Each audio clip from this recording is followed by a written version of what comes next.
What if I told you that Pythagoras wasn't the first to discover the Pythagorean theorem, but an ancient Indian had already used and recorded it thousands of years ago? In the late 19th century, a scholar stumbled upon an ancient manuscript that looked like a construction manual. Curious, he translated it and he was stunned. The text, written centuries earlier, contained a written formulation of what we now call the Pythagorean theorem.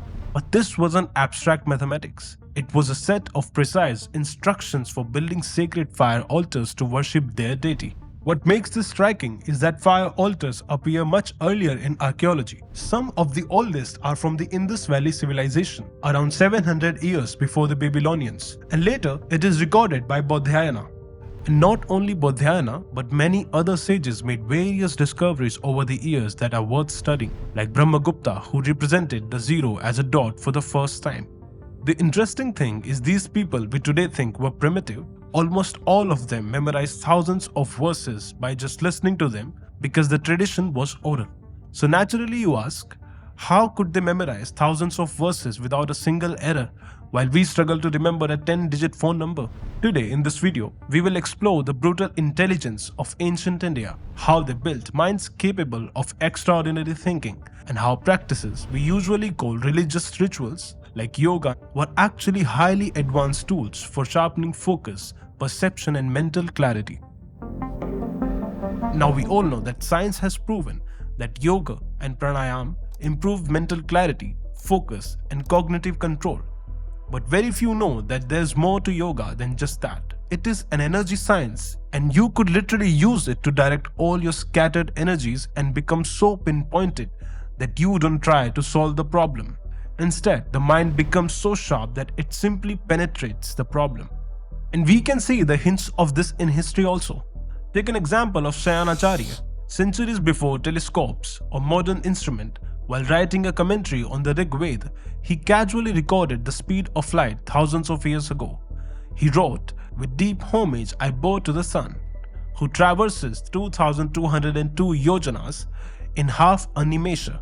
When this was converted into modern measurements, the value came remarkably close to what we today call the speed of light. While modern scholars may debate its meaning, the accuracy of these measurements is hard to ignore. It's either an extraordinary coincidence or evidence of a deeper way of understanding reality. But the question is how? To understand this, let's first talk about yoga. What is yoga? In simple language, it is the union.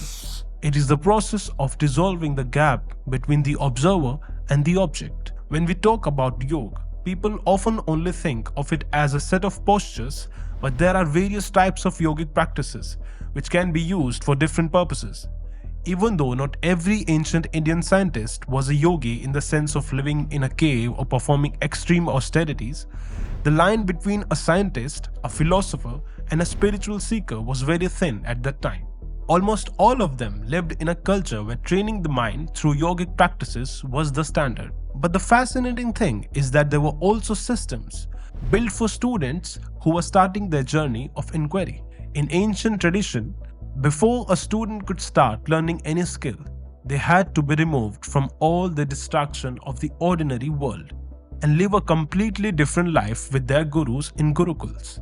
The thing which is missing in our modern education but clearly understood thousands of years ago is that understanding something was not just about collecting information, but it required a strong intellect and, more importantly, a stable inner platform.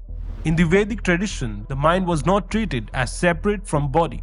Food, routine, posture, and breath were all seen as tools to prepare that platform. Food wasn't just calories. It was believed that the kind of food you eat directly shapes your mind. So students followed a simple, light sattvic diet, along with mitahara, eating in moderation, where they filled half of the stomach with food, 1/4 with water, and left the rest empty for air movement, as it was believed that a heavy body makes the mind dull. To notice the finest details in math, language, or philosophy, the mind needs clarity. In fact, the routine was aligned with nature. Students used to wake up during Brahma Muhurat, before sunrise, where the mind is naturally quiet. The daily cleansing techniques, like neti, were often used to ensure clear breathing, which was considered essential for the later stages of pranayama. Daily asanas and pranayam used to be major part of their day. The goal of asana was a steady and comfortable posture. By controlling the breath, they controlled the body's energy.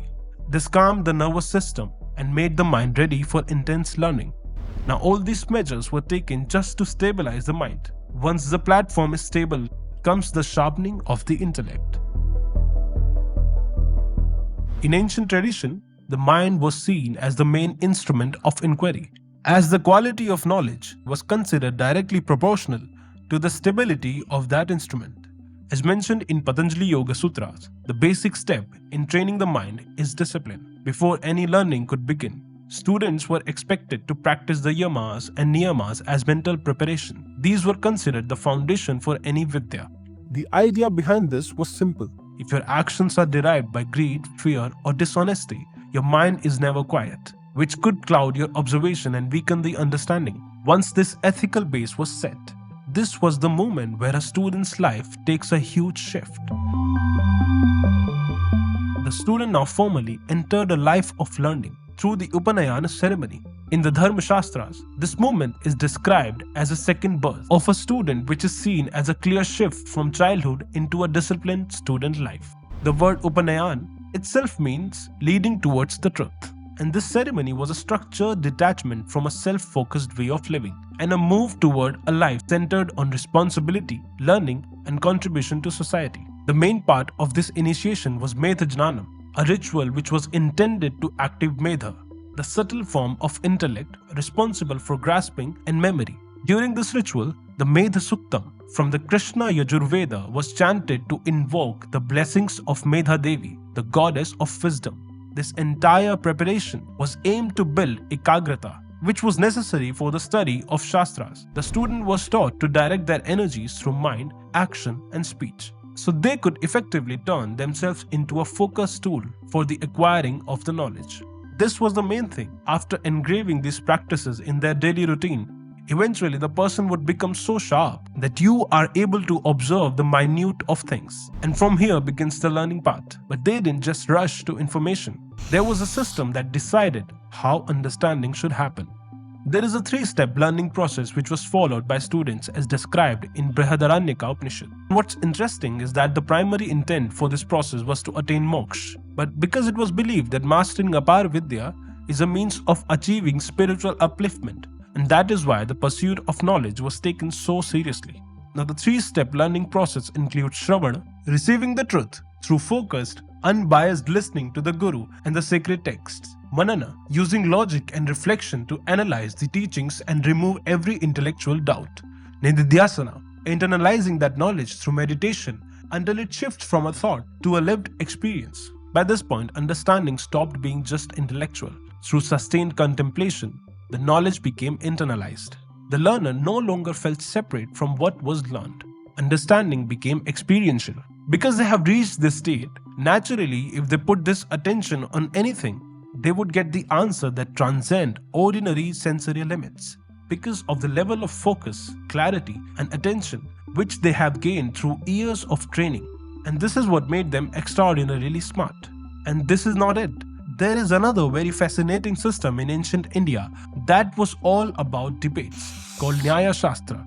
Nyaya identified 4 valid ways of knowing: Pratyaksha, Anuman, Upaman, and Shabd. Through structured debate, scholars eliminated weaker assumptions and kept only knowledge that was logically consistent and observed. Every claim had to survive questioning. There are many such recorded debates like the debate of Adi Shankara. This process closely resembles what we now call peer review, where theories are tested and refined before being accepted. The story of ancient India's brilliance is more than just a list of firsts or a timeline of discoveries. It is a testament to the limitless potential of the human mind. These sages proved that when we stop treating knowledge as something to be collected and start treating the mind as an instrument to be tuned, the boundaries of what we can understand begin to vanish. The Pythagorean theorem, the calculations of Aryabhat, and the surgical precision of Sushruta were not mere accidents of history. They were the natural side effects of a culture that prioritized mental clarity over mental clutter. They understood that a mind capable of holding a single thought with total intensity can penetrate the mysteries of universe more effectively than any external tool. Perhaps the greatest discovery of ancient India wasn't a mathematical formula or an astronomical constant, but the realization that the observer is the key to the observation. When we sharpen the mind, the world sharpens with it.